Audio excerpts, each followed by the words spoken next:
And technically, let me actually add on to that, slope of a line. This is something that is actually something we look at in real life, how steep something is. For example, and I'm going to be putting the book up for some of this, right? If we always read left to right, think about looking at the XY axis to determine slope by starting at the left, at the Y axis, and looking to the right, just the same direction we would read. So would you say, for example, this example 1, is this sloping up or down based on the description I just gave? Jade, thank you, up, right? So if we start from the left, right here, you're going up. Or this one, you're still going up. Which one is more steep of a slope? Which one would you rather run up? Which one is steeper? Luke? Yeah, example 2, right? Again, imagine trying to go up it if it was a hill, right? I'd much rather try to go up this first one than this second one. I'd probably roll back down. So slope is something in real life. Streets, especially in San Francisco, have major slope in some cases. I don't know how many of you saw, they kept getting big trucks for the Super Bowl, kept getting stuck on the hills in San Francisco because the slope was too steep and they would bottom out. Looking at slope in terms of, say, the takeoff of an airplane, these are all things that are actually used. I want you to think about it in terms of starting from the left to the right. A positive means it's going up. A negative slope, here's an example of a negative slope, again starting from the left, means it's going down, right? So always looking from the left to the right, positive number means it's a positive, it's going up. A negative number for the slope would mean it's going down. Now, there's a few different formulas we can use, and I'm going to go back to the book in a minute to show you one other way. But first, let me give you a few meanings for slope. There's a few different ways we can express this idea. Rise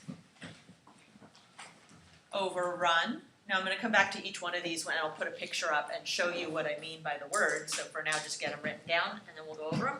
Rise over run is a very common way to do it. We could say it's the vertical change over or divided by the horizontal change, meaning how much did it change vertically, how much did it change horizontally.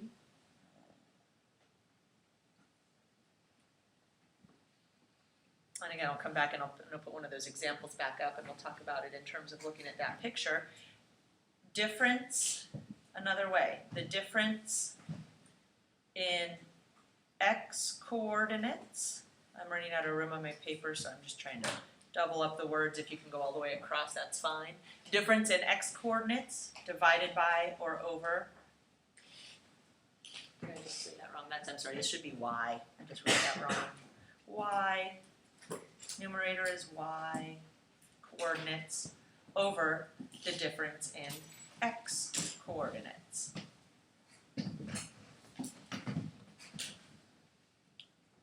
So those are 3 different ways that we could describe slope. Let me put one of those examples back up that we just looked at, and I'll try to show you what each of these means in terms of looking at one of these. Okay, so some people still writing. Okay, I'm going to have to cover it up a little bit to get our example up here, but let me see if I can get our notes in view. Okay, so taking a look again at example 1, and by the way, I'm on page 360 of your book if you want to look at that, otherwise you can just look up here. And let me see if I can put the notes back up. Okay, so one way to describe it, let's see if I can get this up, is first of all I said rise over run, and this shows it in the colors. So rise, think rise is always going up. When you rise in the morning, you get up, right? So rise means going up. The run means how far, right? And again, imagine running. We're going to run this way, not this way, unless we're Spider-Man. Now, where did they get these numbers? Well, what they did here was they took one point, A, and a second point, B. So the rise between A and B, if A is down here and B is up here, we're just looking how many points straight up did we go. And run from here to here means from A to B. Again, you could pick any 2 points that are on the line. From A to B, you have to go how many across is it? So the run is the horizontal change. Now again, take a look at these words that I use, rise over run. So to find the slope here, they're telling us the rise is 3 and the run is 9. So you would just do it like a fraction, the rise of 3, run of 9. It's always rise over run. 3 over 9, you could simplify that to 1/3. Vertical change over horizontal change. Again, the rise, look at this, it's the vertical change. From one point to another, if we just go straight up to where that B is, right? So B is along here. If I go straight up from A to that point where B is, that's 3 spaces up. The run, another way to describe it, is the horizontal change between any 2 points. From A to B, horizontally, it went over 9 spaces. So again, 3 over 9. Now, the difference in the y-coordinates versus the difference in the x-coordinates. This doesn't have the points, but let's go ahead and add that. Point A, right here, if we look at our graph, it's over 1 up 2, right? That would be the point 1, 2. And point B, since the points aren't labeled, we can just figure it out, right? You guys can plot these points.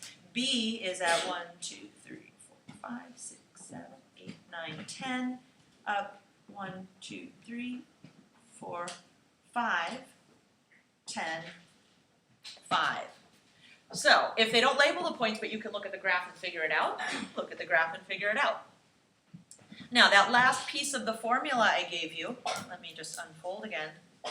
The difference in the y-coordinates over the difference in the x-coordinates. Well, let's take a look. Here's an x and a y. Here's an x and a y. The difference in the y-coordinates. 5 minus 2, bigger minus smaller is always easier. 5 minus 2 is 3. The difference in the x-coordinates, 10 minus 1, 9. That's the same thing we'd gotten from looking at the picture before. As with any fraction, you're going to simplify. Now, the bigger the number, the steeper the slope. So this slope, this first one, example 1, has a slope, as they show it here, of 1/3. This one, look at how much steeper it is. Right? Imagine trying to walk up that hill. It's got a slope of 2. A bigger number. The bigger the number, the steeper the slope. Now this slope could end up being negative. Let me just show you here. Here's a negative. 5 over 8, you can keep the negative with the rise. Notice here the rise from the first point E to the second point F, it went down. That's a negative 5. It went down by 5. But the run, 8, is positive. Here, they just put the negative out front. You can keep it with the numerator. You can stick it out front as long as there's only one. Remember, it doesn't matter where it is. Here's another negative slope. The rise, again, from point G to point H. They showed it over here to the right, but you could also, let me see if I can get a pencil here. Oh, darn it, I knew that was going to happen.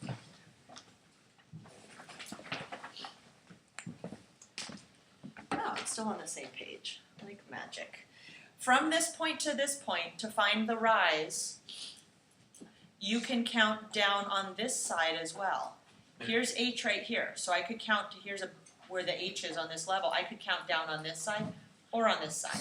For the run, I could go from here or I could go from here to here. Okay, so that's just the introduction of slope. Let me show you a couple sample problems. Okay, so we looked at a few different ways to describe slope. One thing that you're going to get is you will be given 2 points. Oh, and first of all, final thing, formula. There is a formula for slope. You can use any one of the methods or the descriptions I put above, but here's what we're going to be using over and over again. Because the y is on top, the rise, or the change in y coordinates. Now this says y2 minus y1. These are not exponents. If they were exponents, they'd be raised up. These are lower, and I'll show you what it means. Over x2 minus x1. That's the formula for slope that we're going to be using quite often. So here's how we would use it. In some cases, you're just going to be given 2 points. You'll be told to find the slope. given the points, -2, 3, and 4, 8. So we're going to use the formula. Now you could plot this. You could get a piece of graph paper. You could plot the points. You could count off. But we're going to use the formula for this one. Here's what the little 1s and 2s mean. Decide which one of your pairs is going to be the first one and the second one. It doesn't actually matter. I like to go in order, 1 and 2. Makes more sense. But it doesn't actually matter which one. What has to happen is that you're consistent. So first of all, in pair 1, this is my x1 and this is my y1. I want you to start out by labeling them like this so that you don't pick. Here's what most people do that is wrong. They'll go, oh, x1 and x2. Well, this 3 is not an x value, it's a y value. So this is not x1 and x2. If this is pair 1, I'm saying this is my first x and my first y. And this would be my second x and my second y.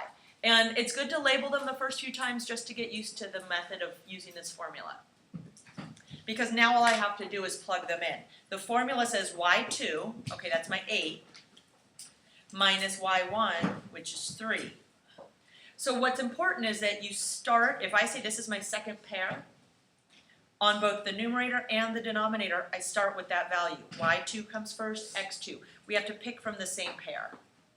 So in my bottom, my denominator, x2 minus x1, well, here's my x2, 4, minus -2. Don't forget minus and negative. Those are separate. Minus and negative. And now I just simplify it. There's my slope, 5/6. It was 4 minus -2, so I added the opposite to get 6. And of course, 8 minus 3 is 5. So one thing you're going to do to find the slope is you'll just use that, practice using that formula. Okay? Now, if you are asked, the only other thing you're going to be asked to do is to find the slope of a line. And in order to do that, you're going to need to graph it. So, final example, find the slope, and instead of 2 points, you will be given an equation. So for example, I'm going to try to pick one here that's not too hard of an equation. Let's try 2x plus 4y equals 12. Okay, so in order to do this, you're going to need to graph it. I'm going to do my little XY chart. Now for this, you should get 3 points to make sure you're graphing it right, but you only need 2 points to find the slope. So I'm going to start with 0 for x, that's my x. 2 times 0 is 0. So I get 0 plus 4y equals 12, that's just 4y equals 12, and when I divide by 4, I get y equals 3. So my first point, 0, 3. Actually, I'm going to give you 2 ways to solve this. You have to start with a chart, but you don't actually have to graph it if you don't want to, although I'll show you how you could. Let's go another one. I'm going to go ahead, let's see, when I divide by 4, I want 12 to divide by 4 at the end. I'm going to say x equals 2. 2 times 2 plus 4y equals 12. That's 4 plus 4y equals 12. So just be careful as you're doing this math. I know you guys know how to do it, so don't go so fast that you make a mistake. First I subtract 4, and I get 4y equals 8. And then finally I get y equals 2. So when I put in 2 for x, I get out 2 for y. Now I'm going to pause there. If you want to graph it, I'm going to suggest that you get a third point. At this point, however, you could find the slope using the formula. Maybe here's my x1 and my y1, here's my x2 and my y2. As long as you did the math right in here, you can use these points. Now let me show you if you did want to graph it. Since you don't have graph paper, if you just want to watch, I'll show you up here. I give myself an xy coordinate, and I plot my 2 points. I had 0, 3. Over 0, up 1, 2, 3. and 2, 2, over 2, up 2. Now, I am filling in because I'm looking at the slope, and I'll show you in a minute how I did that very quickly without having to do any more math. If I plot my 2 points and I feel very confident that they are correct. Here was 0, 3 that I did. Here's 2, 2. Remember that one way to do slope is rise over run.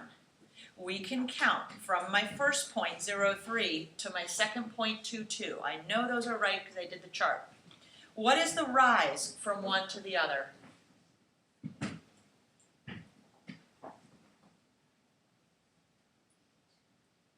Anybody want to try? Rise. Now, think about this. This is a negative slope. So the rise means up and down. What change does it have from one to the next, Izzy? Positive or negative? It's going down, right? So think about negative numbers would be down here, right? So this is getting smaller. So the rise on here is negative 1. Does everybody see that, how the rise is negative 1? Does that make sense? If you wanted to graph it and not use the formula, this is what you would do. You go from one point to get to the next one. It goes down by 1.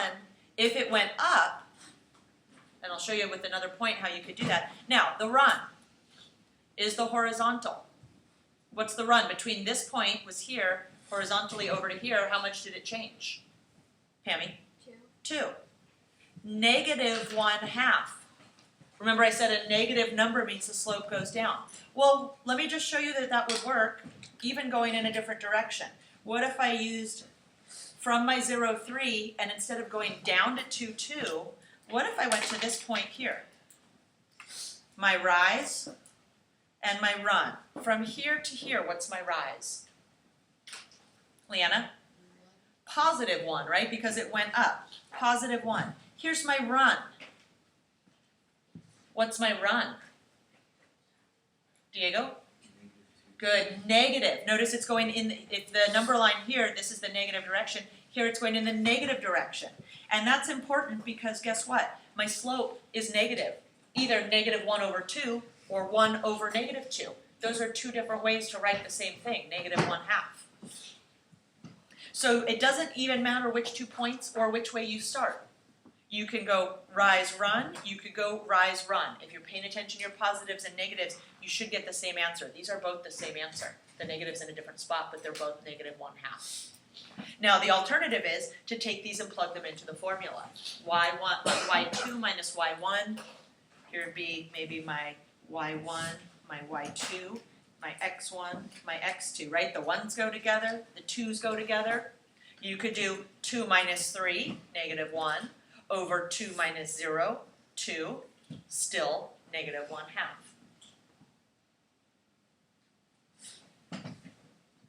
Okay, so, remember, rise over run, just like this guy says, you have to rise before you can run. You have to rise first. That's important. If you have it upside down, it's wrong. Rise over run. Now, for today's work, you don't need graph paper. You don't actually have to graph any of them like I did here unless you want to. Otherwise, you can just use the formula. Page 363, written exercises. We're going to go 2 through 10 evens. We'll skip one there, and then I'm going to ask you to do 14 through 18 evens. It's not very many. Those are with the equations, where you might need to make a chart to get your points.